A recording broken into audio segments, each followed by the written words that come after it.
So I'm in the car driving back from the city. I was just trying to, find a night job. Trying to find a night job still. And there's like a black gentleman, African American gentleman, in a van that was like following me around a little bit, and it's kind of weird.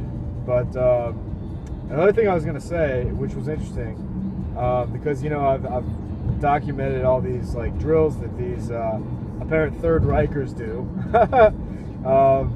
And this morning, which was particularly funny, so my mother, who's staying at this other concentration camp, I guess now in Westchester. In Westchester, basically, these streetlights in Westchester look like they should be putting out mosquitoes. Like they are so the LED could blind you. You can't even look at the streetlight. That to me is inhumane. And probably should not be allowed in America. I don't know if that's like an ISIL thing, ISIL, IL for Illinois, I would assume. But I just don't understand why my North Shore friends aren't coming to my rescue.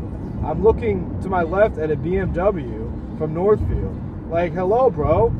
Do you not see that I'm suffering here? That I'm like you? I shouldn't be here? It's beyond me.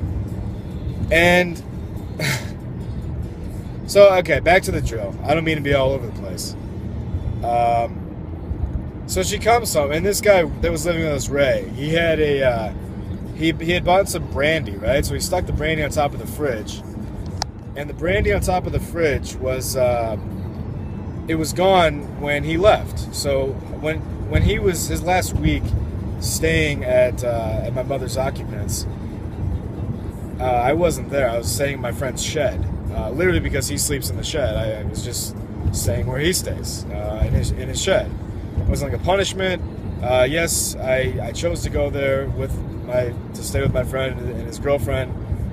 It's actually a very nice little shed. It was comfy.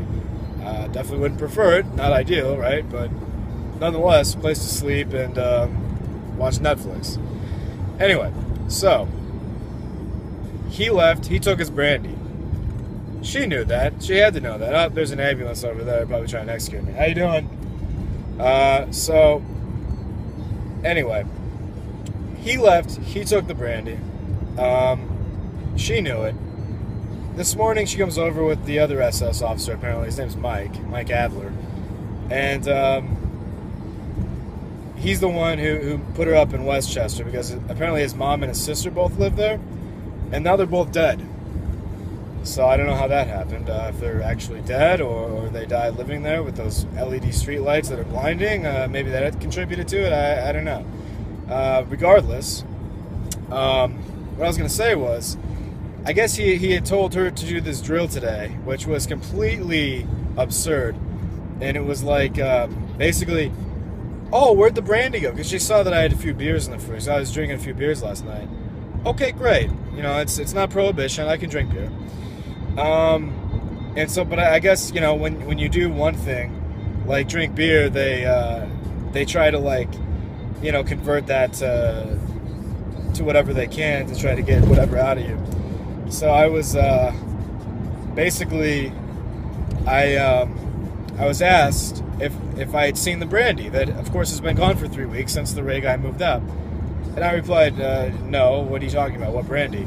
She's like, oh, it was up here. Did you go through something up here? Like no, how do you not notice that's been gone for 3 weeks? Oh, I don't usually look up there. Okay.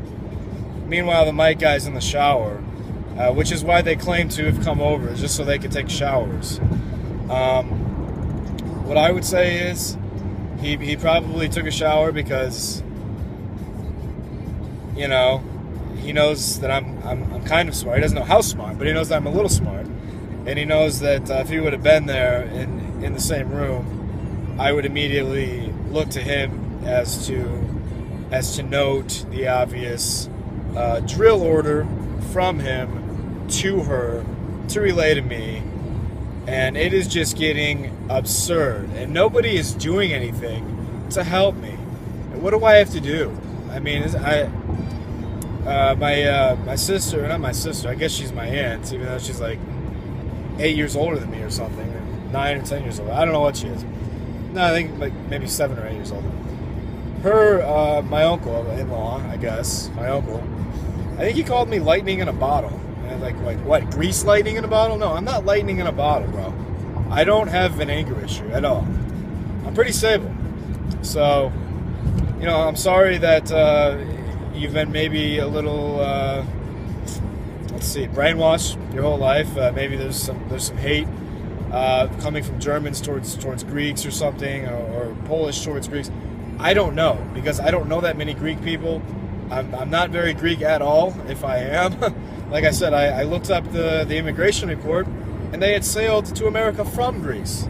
Does that mean that they are Greek genetically?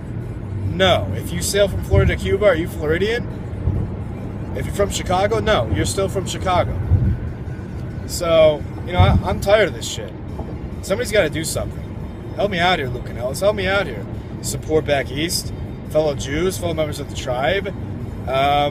You know, I'm a Mizzou journalism grad. I should never be put up in a piece of shit in Roselle, Illinois, and have some semi-truck. I mean, it's not a semi-truck. It's a Ford F-350 or some shit. You know, outside, putting pressure on my heart while he's just out there parked in his big old rig. So, you know, I'm tired of being drilled for oil, and I deserve better than that. And I wish some people with the humanitarian effort would come to my rescue, because I've reached out enough. And I don't know if people have hacked my phone, and my Craigslist postings are not going through to their actual host, if my calls are being cut off, but it's ridiculous. And I've nothing, you know, and if it's, listen, Greeks, if you're out there and you're not, you know, apparently in concentration camps, great. Then why don't you help me? Like, you know, I don't know, because apparently you're family. So, hey, help me out or don't, but don't let me die here. Do something. Come on.